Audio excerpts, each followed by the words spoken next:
I don't think anybody should purely do anything only with tax in mind. You need to think about all things.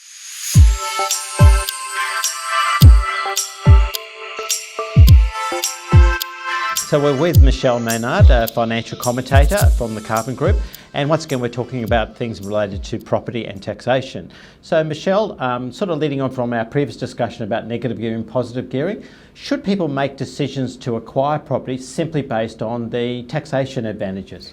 No, in a short version, I don't think anybody should purely do anything only with tax in mind. You need to think about all things.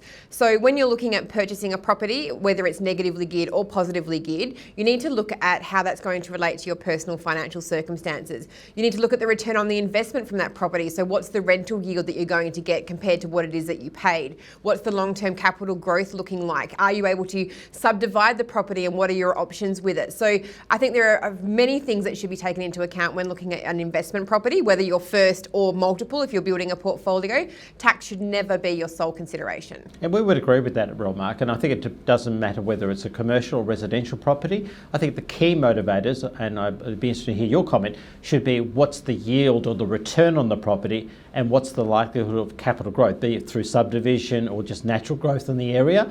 Yield and capital growth should be key providers, and taxation advantage should be a secondary consideration. Absolutely agree. Any investment that you do needs to have a return for you, and it needs to work for you.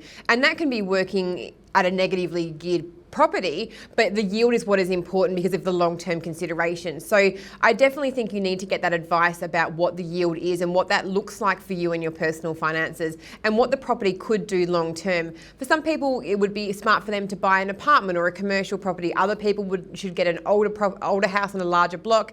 It really does depend on your personal circumstances, so you need to get that advice.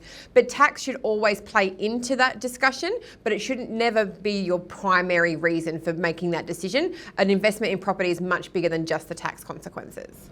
So if you're looking to make an informed decision around property related matters, be it owner, occupier or investor at this time, just ask a Real Mark representative in your area.